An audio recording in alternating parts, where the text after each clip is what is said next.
Assalamualaikum warahmatullahi wabarakatuh. Para peserta didik sekalian, bertemu kembali dengan Ibu Sri Kurniati, guru dari SMA Negeri 1 Kisaran, Kabupaten Asahan, Provinsi Sumatera Utara. Pada pembelajaran kali ini, di KD yang terakhir dari laporan hasil observasi adalah mengonstruksi teks laporan hasil observasi. Di sini nanti ada dua indikator yang akan kalian dapat dalam pembelajaran kita hari ini. Yang pertama, peserta didik mampu melengkapi gagasan pokok dan gagasan penjelas. Dalam indikator kedua, peserta didik mampu menyusun teks laporan hasil observasi dengan memperhatikan isi dan kebahasaan. Oke, kita lihat slide selanjutnya. Para peserta didik sekalian, kita masuk ke melengkapi gagasan pokok dan gagasan penjelas. Untuk melengkapi gagasan pokok dan gagasan penjelas, Ibu akan menuliskan gagasan pokok ada 4 yang ada di slide kita. Yang pertama, merpati sering disamakan dengan dara karena termasuk dalam ordo yang sama. Ada 2, 3, dan 4 gagasan pokok di sana, sampai 4 berbagai spesies merpati dan dara dimanfaatkan sebagai buruh hias.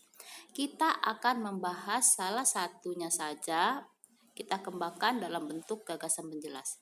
Satu gagasan pokok bisa menjadi 4 gagasan penjelas. Jadi 4 gagasan pokok ini bisa menjadi 4 paragraf. Kita buat satu gagasan pokok yang pertama, kita kembangkan menjadi sebuah paragraf. Yang pertama di situ kita buat merpati dan dara pada umumnya membentuk sarangnya dari ranting-ranting yang ditempatkan di pepohonan. Gagasan penjelas pertama. Gagasan penjelasan kedua, merpati dan dara mengerami 1 atau 2 telurnya dan selalu menjaga anak-anaknya dengan ketat sebelum mereka dapat mencari makan sendiri. Gagasan yang ketiga, gagasan penjelas ketiganya apa? Anak dari merpati dan dara akan meninggalkan sarangnya jika telah berusia 7-28 hari. Sementara gagasan penjelas yang keempat, merpati dan dara adalah burung pemakan biji-bijian. Jadi nampak jelas satu gagasan pokok bisa kita kembangkan gagasan penjelasnya lebih dari 2. Sehingga membentuk satu paragraf atau satu kesatuan paragraf. Jadi di sini ada 4 gagasan pokok. Coba nanti kalian kembangkan yang kedua, ketiga, dan keempat.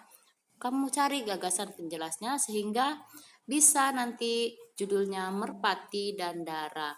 Jadi satu wacana bisa menjadi 4 paragraf yang kalian buat. Para peserta didik yang Ibu sayangi, untuk memperdalam kalian dalam melengkapi gagasan pokok dan gagasan penjelas, kita akan memaparkan gagasan utama yang kedua, ketiga, dan keempat seperti yang kita paparkan pada gagasan pokok yang pertama tadi. Jadi, kalian bisa memperjelas gagasan penjelasnya dalam sebuah tabel yang seperti ada di slide kita ini. Semoga anak ibu bisa melanjutkannya ya. Masuk kita ke indikator yang kedua, menyusun teks laporan hasil observasi dengan memperhatikan isi dan kebahasaan. Jadi, kamu telah berlatih mengembangkan gagasan menjadi paragraf tadi. Jadi, untuk menambah pemahaman kamu tentang teks laporan, buatlah sebuah teks laporan observasi secara individu. Kamu bisa mengonsultasikan tema yang akan kamu kembangkan dengan gurumu di kelas. Misalnya, tentukan objek yang akan kamu amati. Misalnya, saya akan mengobservasi sekolah atau mengobservasi rumah. Jadi, kemudian susunlah jadwal observasi yang akan kamu lakukan, kapan kita akan lakukannya. Kemudian, lakukan observasi terhadap objek yang dengan menyiapkan pertanyaan atau poin-poin pengamatan terlebih dahulu. Kita gunakan 5W tambah 1H. Jadi, setelah itu kamu mencatat hasil observasi kamu dan kamu ambil foto dan video observasi kamu. Jadi kamu bisa menyusun teks laporan observasimu dengan memperhatikan ketepatan isi, struktur, dan kaidah kebahasaan yang sudah kita pelajari pada pembelajaran sebelumnya. Jadi, untuk mempresentasikan teks laporan videomu itu, cukup nanti kamu akan mengirimkan di grup classroom kita atau di WA kita. Oke? Sehingga nanti bisa ada tanggapan, kritik, dan eksposisi dari teman-teman yang akan kita buat dalam bentuk sebuah diskusi online. Oke, untuk para peserta didik kami sekalian, jangan lupa buat sebuah laporan observasi dalam bentuk video. Semoga anak didik kami bisa melakukannya ya. Para peserta didik kami sekalian, untuk memperdalam bagaimana cara kamu membuat video laporan observasi, Ibu akan memberikan contoh video laporan observasi yang telah dibuat oleh peserta didik sebelumnya. Jadi, mohon disimak dengan baik ya. Bagaimana cara video laporan observasinya nanti?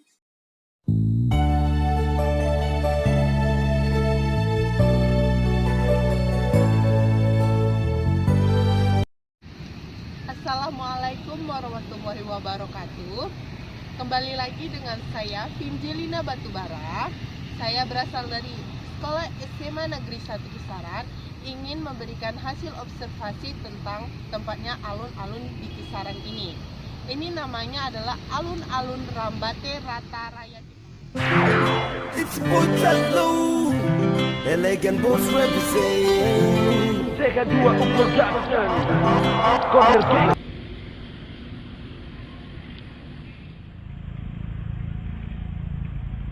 Mari kita lihat apa saja yang dapat dilakukan di alun-alun Rambate Raya Kisaran kita ini. Ayo teman-teman.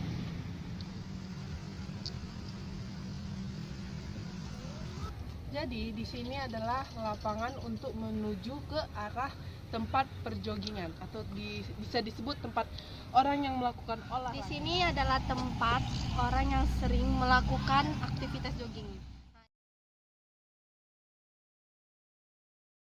Di sini mari kita lihat, di situ ada jembatan. Dan di sini adalah objek yang sering digunakan semua orang untuk berfoto. Di sini saya sedang menaiki jembatan yang sering orang berfoto di sini.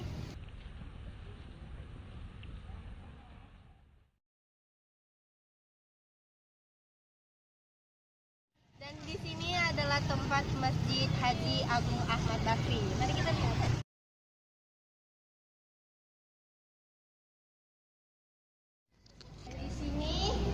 Bagian atas masjid bisa dilihat.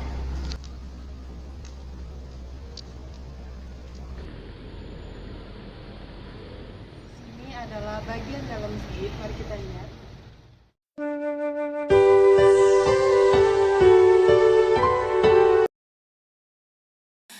Di akhir pembelajaran, Ibu harap kalian bisa memaparkan gagasan penjelas dan membuat sebuah video dari laporan hasil observasi yang telah kamu buat nantinya. Jadi, Ibu harap kita bisa sama-sama mengonstruksi teks laporan hasil observasi. Di akhir pembelajaran ini, Ibu harap kita semua bisa diberikan kesehatan dan bisa bertemu kembali di pembelajaran selanjutnya. Ibu akhiri dengan Assalamualaikum warahmatullahi wabarakatuh. Terima kasih.